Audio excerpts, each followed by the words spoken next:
Unamtumikia nani? Who do you serve? Unamtumikia nani? Maana kila ambaye yuko kanisani kwa namna moja au nyingine lazima atafute namna ya kufanya kazi ya Mungu. Wewe ni kiongozi au sio kiongozi, lakini lazima umtumikie Mungu, maana unaelewa huyu ni Mungu alafu mimi ni mwanadamu. Yeye ndio anastahili mimi kumtumikia. Unamtumikia nani? Unapopata vyeo, unapopata nafasi, unapopata uwezo wa kufanya kitu kanisani, unafanya. Na uwezi kuwatumikia watu kusema unajua na watumikia watu. Uwezi kuwatumikia watu kama uwezi kumtumikia Mungu. It all begin with God. You need to begin with God. Unapaswa kuanza na Mungu. Kama uwezi kuanza na Mungu, hauwezi kufanya kwa wanadamu. Hautaweza. Unakutana na watu wako busy, anasema ninafanya kazi ya Mungu, lakini hafanyi kazi na Mungu. Anyway, in the church, tuko kanisani, tunafanya kazi ya Mungu kweli kweli. Yaani ukikuta amesimama kweli kweli kwenye idara aliyopewa, lakini hafanyi kazi na Mungu. Maisha ya ibada kwenye maisha yako hakuna. Ibada kwenye maisha yako hakuna. Maana hujui ni nani unayemtumikia. Na ufanyi kazi na Mungu, lakini unafanya kazi ya Mungu. Bwana Yesu asifiwe. Tunaambiwa mtumikieni Bwana kwa furaha. Mtumikieni Bwana kwa furaha. Kumtumikia Bwana hakumaanishi kwamba kila kitu chako kitakuwa sawa. Haiko hivyo. Yaani kama kuna mchungaji atasimama, mzee wa kanisa atakwambia kwamba unajua ukimtumikia Bwana mambo yote yanabadilika. Si kweli. Sio kweli.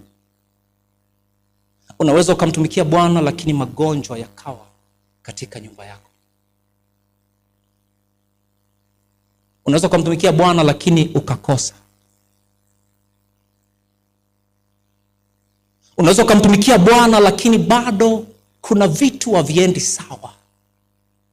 Lakini unamtumikia Bwana.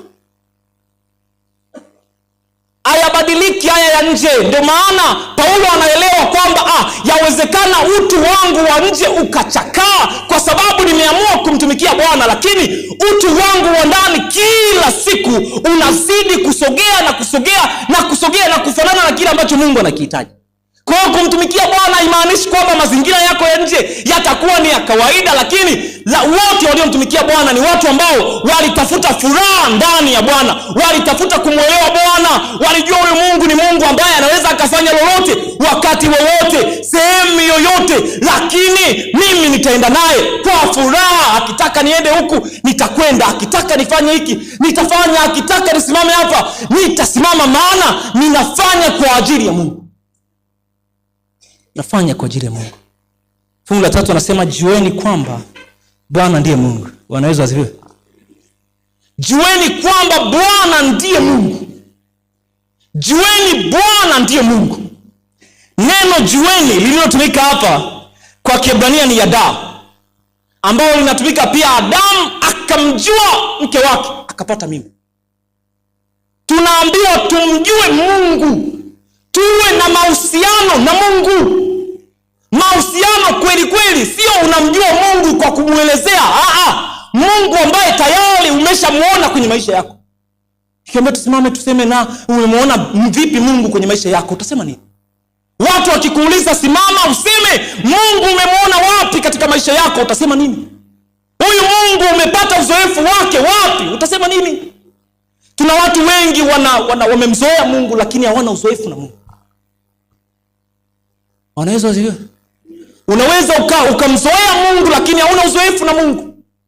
Yaani katika maisha yako hakuna Mungu. Maana wewe umemzoea, ikifika Sabato nitaenda kanisani, nitaimba. Nikimaliza kuimba atasimama fulani atahubiri. Akimaliza kuhubiri ninarudi nyumbani, ninaanza wiki nyingine. Yaani tumezoea kufanya vitu fulani lakini hatuna mahusiano na huyu Mungu. Na tunakuja kanisani hatutafuti mahusiano na Mungu.